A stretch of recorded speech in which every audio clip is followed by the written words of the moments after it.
একটু বিশ্রাম নাও। কাল সারা রাত তো চোখের পাতা দুটো এক করোনি। না মুন্নি, এখন আর বিশ্রাম নেব না। যদি ঘুমিয়ে পড়ি হসপিটালে যেতে আবার দেরি হয়ে যাবে।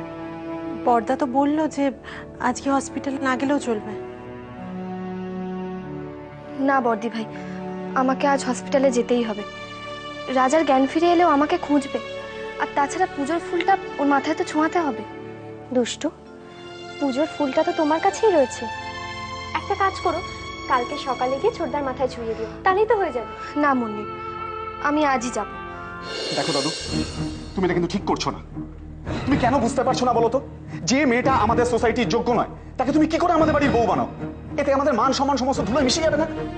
এই দাদা শোন, এই শুভ, প্লিজ দাদু আমাকে কথা বলতে দাও, প্লিজ প্লিজ দাদু প্লিজ শোন। অনেকক্ষণ ধরে না তুই অনেক কথা বলছিস, আমি চুপ করে সেটা শুনছি। এবার আমি একটা কথা বলি, খুব ভালো করে শুনে না। যদি বিয়েটা আমাকে করতেই হয় তাহলে আমি মুন্নিকে বিয়ে করবো। আর তাতে যদি এই পরিবারের মান সম্মান এগুলো ধুলে মিশে যায় তাহলে যা, আই জাস্ট ডোন্ট কেয়ার। শুভ, দাদু আমি তোমাকে শেষবারের মতো বলছি, এই বিয়ে যদি হয় তোমাকে কিন্তু পস্তাতে হবে। রজত, রজত শোনো আমার কথা শোনো। চুপ, একদম জ্ঞান দেবে না। জ্ঞান শুনতে আমার ভালো লাগে না। যা করেছো যথেষ্ট করেছো, অনেক ভালো করেছো, বুঝলে? ছি ছি ছি ছি ছি ছি।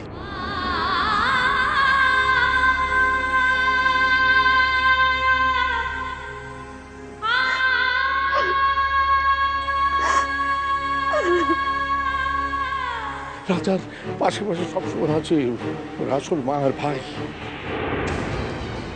কিন্তু কেউ কাউকে চিনতে পারছে না। কিন্তু রাজা রাজা যদি জেনে ফেলে ঠিক আমারই মতো যেভাবে আমি জেনেছি, তখন কি হবে?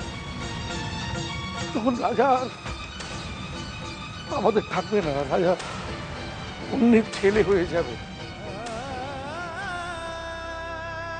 রাজা হয়তো মা বাবা বলে ডাকলো না, অভিমান বলে মুখটা ফিরিয়ে নিল, হয়তো বললো যে কেন এত কাল আমাকে জানাওনি, এইসব কথা কেন জানাওনি? তখন আমি কি বলবো? রাজার মা কে? সুমিত্রা দেবী, রাজার সোনা মা। আর দাদা? ডক্টর অপূর্ব কুমার সেন।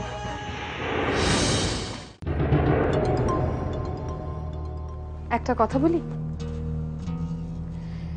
এই সংসারের অনেক ক্ষমতা কিন্তু তোমার হাতে, সেগুলোকে ব্যবহার করো। কানে টান মারো, মাথা ঝুঁকতে বাধ্য। মা তোমাকে একবার ডাকছিল।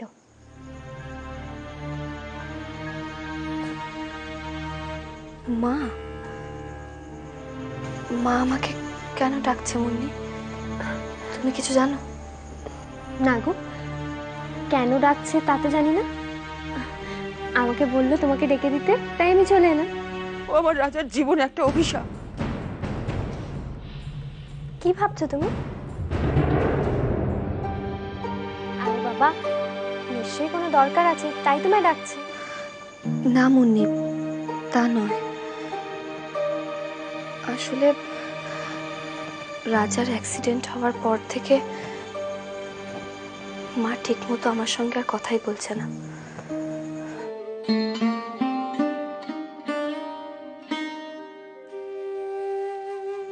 সব কেমন আগের মতো নর্মাল হয়ে গেল, তাই না?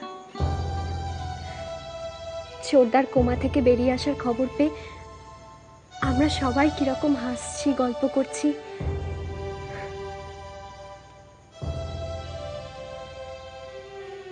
তোমার সিঁথির সিঁদুরটা কিরকম জলজল করছে, দেখে মনে হচ্ছে প্রথমবার পরা সিঁদুরের মতো উজ্জ্বল।